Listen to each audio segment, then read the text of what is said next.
On today's episode of Mental Health News Radio, Kristin interviews Brad Watts. Brad Watts is the author of the book Sibling Sexual Abuse, a guide for confronting America's silent epidemic. Brad is a licensed professional counselor and certified sex offender treatment provider. He specializes in working with families where sibling sexual abuse has occurred. Brad conducts trainings with communities and groups about how to recognize and respond to incidents of sibling sexual abuse. You won't want to miss this episode. Thanks for tuning in. I wanna try and take in all the highs, embrace them for more than a moment's time. I want you, please don't move when I push you away. I know I contradict myself some days, but will you ride the lows with me? Welcome to Mental Health News Radio. I am your host, Kristin Sunanta Walker. Our goal is to help discussions about mental health be a regular part of your daily life, no different than discussions about physical health. Mental illness can be a topic of discussion under the umbrella of mental health, along with so many other topics. This show is the original program on mentalhealthnewsradionetwork.com. Our network of shows are played in over 180 countries and cover more topics under that umbrella than you can possibly imagine. We were talking about mental health long before it became cool and popular to talk about, and thank goodness it has become so popular. We have incredible guests, advocates, patients, experts, people. Thank you for tuning in and enjoy our intro music, a song named Lows, written by Aubrey Toon. You can find her music at www.aubreytoone.com. That night when I started praying, I cried, will you ride the lows with me? Will you ride the lows with me? When I'm down, my vision gets blue. Brad, I am so glad to have you on the show about this incredible topic. Thank you so much for coming on. Oh, thanks for having me. I appreciate it. This is probably a top question that you get asked, but why this topic for you? Well, for me, it all started out, probably about 6 years ago. I went up to Virginia and needed a job. Working as a therapist in Tennessee, and went up there and interviewed with a residential place, and I had some experience with residential. And they asked me how I felt about working with their sexual offending youth. And, at first I was kind of like, well, I don't know about that. And, but in college, in grad school, I had a professor that spoke really glowingly of her work with adolescents that had acted out sexually.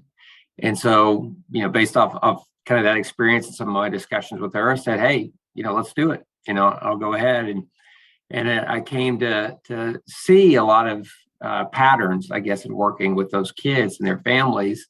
And what kept coming up time and time again was this pattern of sibling sexual abuse and these abusive acts within the home. They weren't going outside of the home to offend. It was all strictly child-on-child sexual abuse in the home. And so I worked on basically a family therapy treatment packet, that I presented at a couple colleges and professional conferences. It wasn't very good, but, I got out there and presented it. And I noticed the number of people that would attend these. I expected like 5 or 6 people, and Right. I'd have these standing room only. I was like, well, what's this about?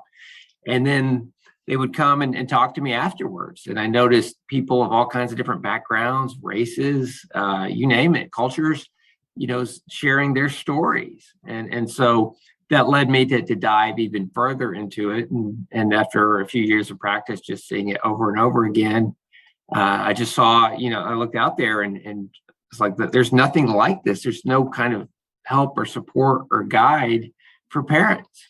And so that is initially what prompted me to write the book. Is there, where do you differentiate, or is there a differentiation between children experimenting with sexuality in general and it becoming or being considered abuse? Oh yeah, that's a great question, and that's a question not only parents, struggle with, but clinicians. There's a lot of clinicians that don't understand that. When we're talking about sibling sexual abuse or that line, because we know playing doctor and normal curiosity is just part of a normal growing up, Right. But a couple of things to look for is one is if it's not age appropriate. If it occurs more than once or twice, what we call non-transitory, and kind of you look at the ages of the kids. So, for example, if you've got a 12-year-old exploring the body of a 6-year-old, that's pretty clearly sexual Right. abuse. You have other things to look at. But if it's like a 13-year-old and a 12-year-old, then you'd look at that a little bit differently. Yeah. When you look at age differences with curiosity, usually it's going to happen once, maybe twice. It's spontaneous. They're about the same age. It doesn't keep going back to sexual behavior. And another key aspect of that is just motivation. What's the motivation of it? Is it curiosity? Like I want to see, your private parts, and others. Or is it sexual gratification? And if it's sexual gratification, we know that that's a big indicator with abuse as well. And kind of the reaction to the kids, usually there's curiosity, there's giggling when there's touching, that there isn't, with abuse, it's manipulation, coercion, Right. Yeah, force, those kinds of things. There's also typically a power differential. So certainly sibling sexual abuse happens with people the same age, or even, by a younger sibling to an older sibling. We certainly see that. And so what you really want to look at is that power differential. And then, that manipulation or coercion is a really big aspect of it as well. Interesting. Yeah, that's interesting. When I was reading about you and about the book, and I had told you just before we started recording that still, even with all the celebrities and the well-known people that we've had come on different shows on our network, the most commented show is still the ones we've done on mother-daughter incest. I knew you would find that really interesting more than most people, but so this topic is something we definitely wanted to tackle, but it's still, when I was doing my own research about it, I was like, even in movies today and things, there's still some sort of Hollywood version of what this abuse is, making it kind of sexy and and that's not what it is, but that's how it's glamorized is the word I'm looking for. And I found that really interesting that even today that still goes on. Yeah, and that's a shame, because the reality is that it can be, and certainly is in a lot of cases, lifetime trauma that these kids that suffer that. And typically, there's different levels of abuse, like what we call polyvictimization, where there's emotional abuse that goes with it. There's physical abuse that goes with it. You talk about just the trust and of that happening within the family, particularly at that age, because you're looking at the average survivor when they're first, abused, by a sibling, somewhere between, depending on the research, 6 and 9 years of age. And the offenders, according to the literature, is usually around 15. So think about age discrepancy and about that age of development. And, it's typically, most cases, it's older brothers and younger sisters. And so you think about, an older brother and, he's the protector. He's kind of the hero. And certainly it does happen male on male and sisters abusing brothers. But you look at that and the trauma that puts someone through. And a lot of times,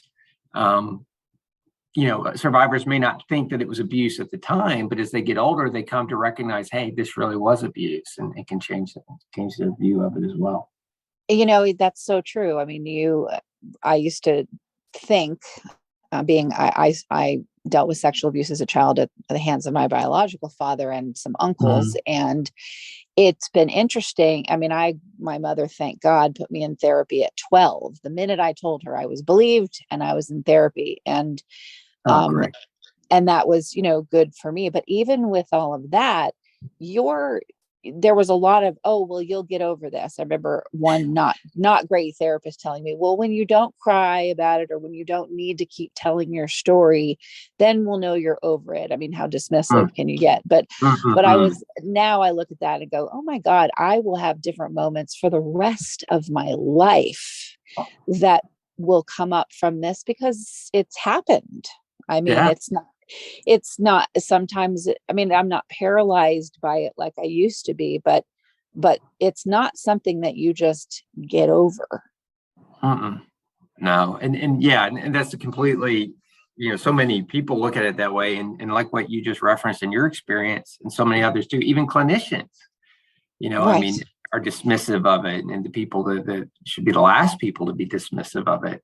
But yeah, I mean, I can't think of much outside of the loss of a child that I can think of that would be on footing is that kind of trauma as far as sexual abuse. And then you throw that within a sibling, and then it's like, well, you even have professionals think, well, is that really abuse? Of course it's abuse. Right.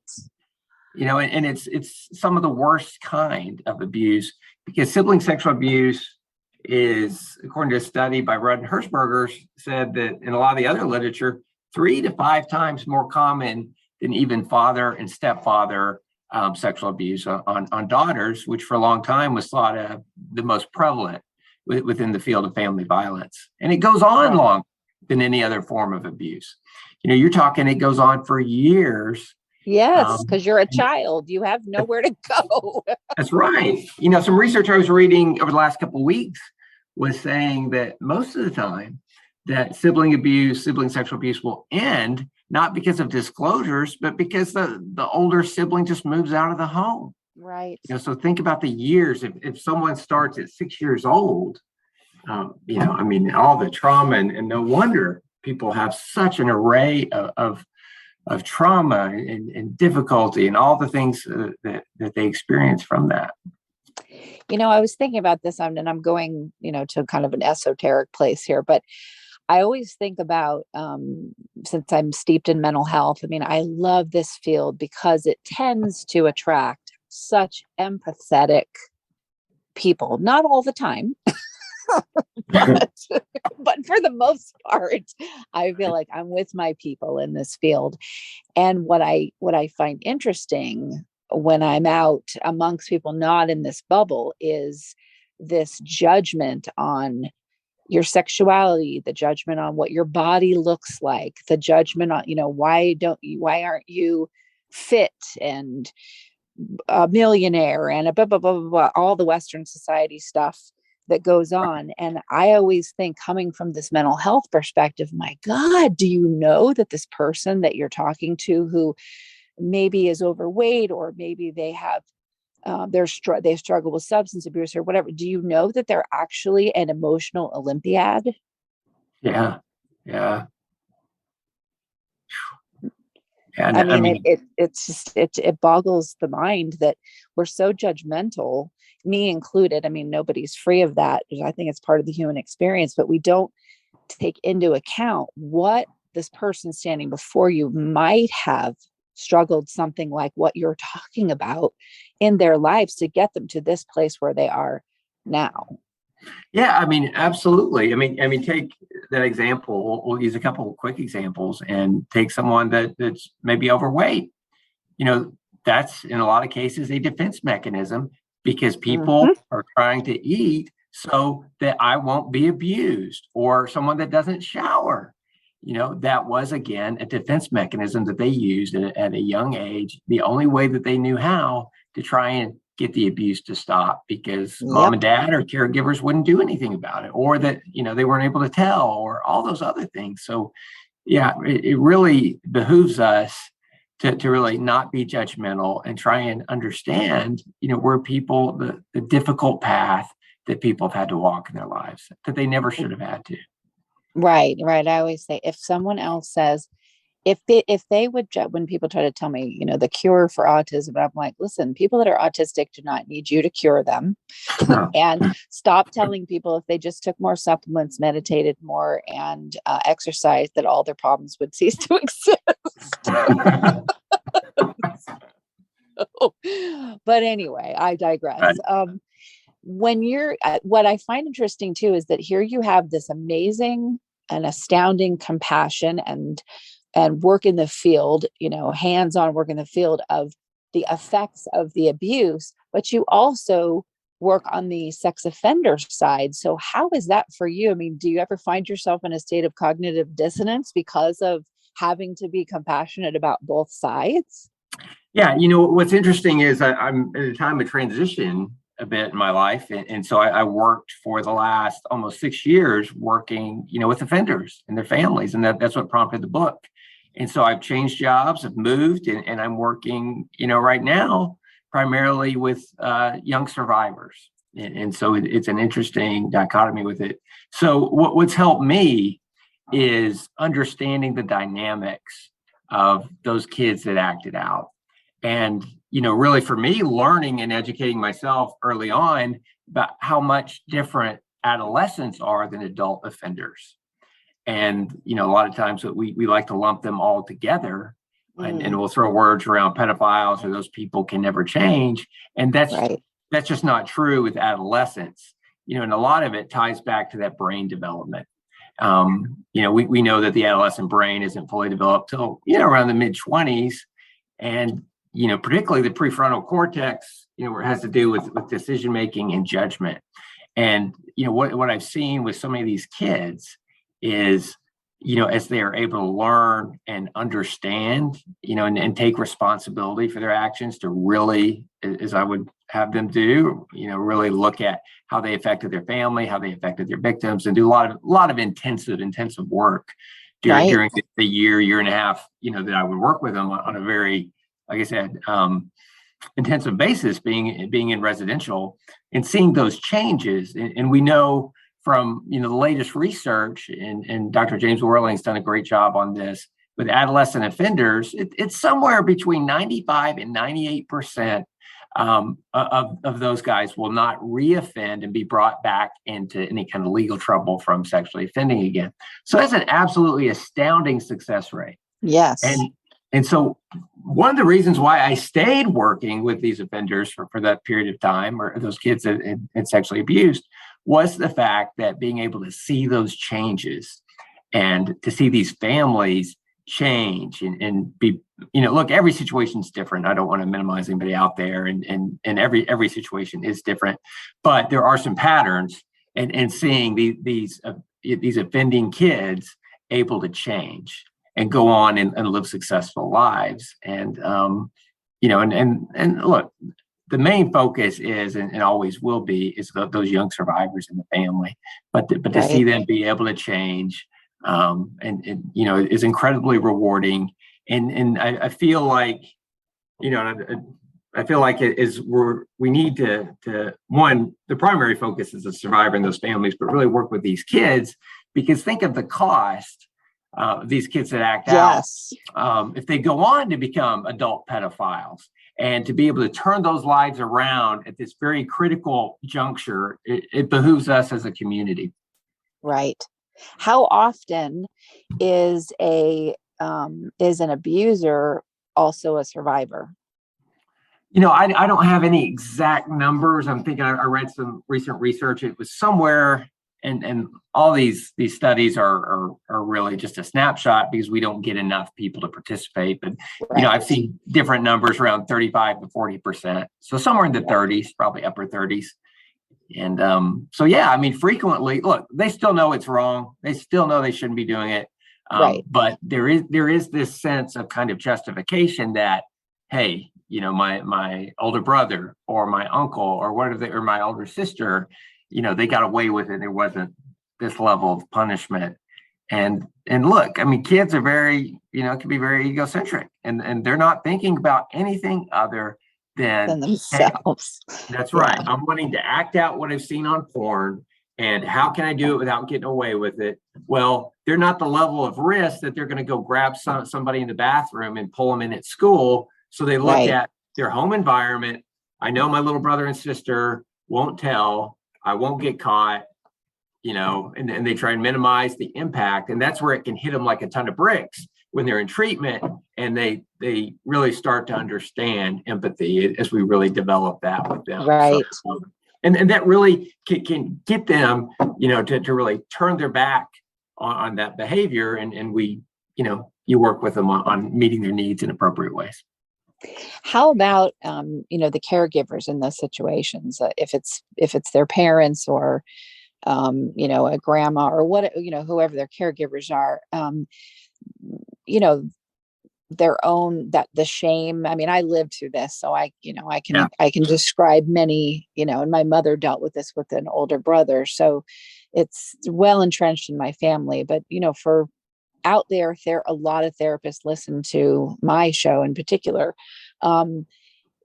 working with the family unit and extended family in what this is, and not so shaming the the child that's doing this behavior, that they completely close down and because they're so ashamed. Does that make sense? Oh, absolutely. Yeah. So and that's really what prompted me to write the book, is these parents, because think about it, you have a unique perspective to be able to appreciate this.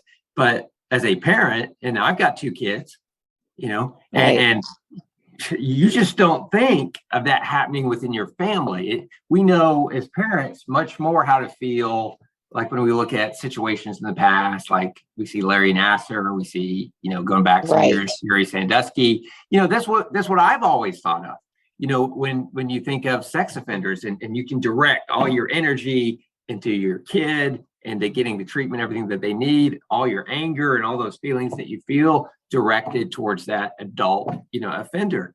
But, I know how I feel about both my kids, and then just to have that torn apart, and we don't talk about it at all, basically in our national and worldwide really discourse. And so it's not one of those things, like if I find out my wife has cancer, I can get on social media and say to my friends, and hey, what do you recommend for me? Where can I go? What kind of treatment should I get? I would receive all kinds of support. You don't get online and say, hey, oh, by the way, my let's son, start a sibling sexual abuse support group on Facebook. Yeah. Exactly. And so you don't know where to go. And so I wrote the book as this kind of broad overview, assessing a lot of different elements of sibling sexual abuse, but just to really show that there is a path forward. Right. It's long and it's hard, and there's no guarantees with it, but it can happen. And we just really, more than anything, with the book, it's a call to action for all of us that we need to start talking about it. We need to be supportive of our brothers and sisters of mankind, that this is such a heavy, heavy burden, and we need to be there to support others in a non-judgmental way and to help. Certainly, the survivor is our number one priority in these families, but also to rehabilitate these offenders, and that they can change, and they do change at a very, very high level and go on and can lead very successful lives. Oh, I can see, knowing people, obviously, who I would hang with. Of course, there are people who are survivors, and there are survivors who were offenders too. And some of a couple of my close friends had this in their lives and were offenders, and they've gone on to be the most incredible therapists that have helped thousands of people out of this horrific thing that they took part in, in terms of being the abuser as a kid. So it's not a forever, you're done, lid closed on you. It can be the real awakening to, okay, who do I want to be? Yeah, exactly. Yeah, that's incredible. Well, I always ask this, why did you get into therapy? Why did you want to become a therapist? Oh, that's a great question. Well, I was teaching a class, what we call seminary in my church, and so it's kind of a scripture class before school, of these teenage kids, and so I just really loved working with them. Obviously, I wasn't a therapist, with them, and was teaching, scripture, but it was great to just interact and work with them, and I really loved that. And that's what prompted me. I made a career change, decided to go back to school, and went on from there. But they're the ones that really inspired me. And I really prayed about it really hard, and just felt like the Lord wanted me to go back to school and take this path. And it's something that I still keep getting pulled back into it because I love it so much, and I just, want to do all that I can to bring awareness to these survivors and families. And it's turned into a bit of a calling for me, I think.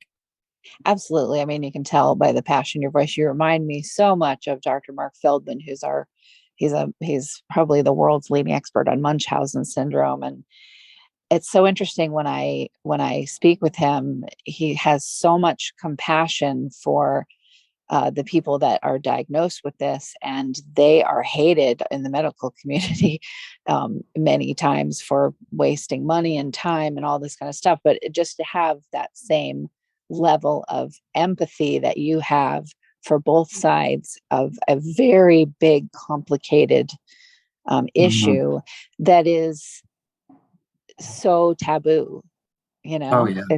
It's amazing. You have to,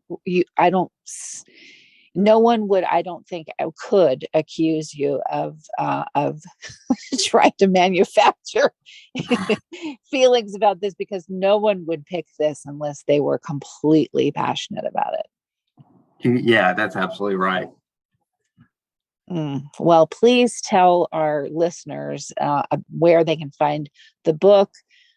Tell the name of the book again. I know, listeners, you heard it in the opening, but I'd love for you to say it again, and then where they can find out more about you. Yeah. Thanks, Kristin. So the book's called Sibling Sexual Abuse, a guide for confronting America's silent epidemic, and that can be found on Amazon. And just feel free to hop on there and grab it. And my website is www.bradwattslpc.com. And you can also find me on Twitter. I'm there a lot. I really enjoy talking to survivors and others with it. That's just at BradWattsLPC. I love that too, because I looked at your Twitter, and anytime you can get people to be open in a public way, that's something that I don't think people who haven't experienced this kind of abuse realize. I've been speaking out about child abuse since I was 14. So, but for me, I always looked at it like, I am going to make people uncomfortable. I accept that, and I'm okay with it, because the more that we talk about these things, the less stigma will be associated. So now that we have, and I'm old enough to where social media did not exist when I was a teenager.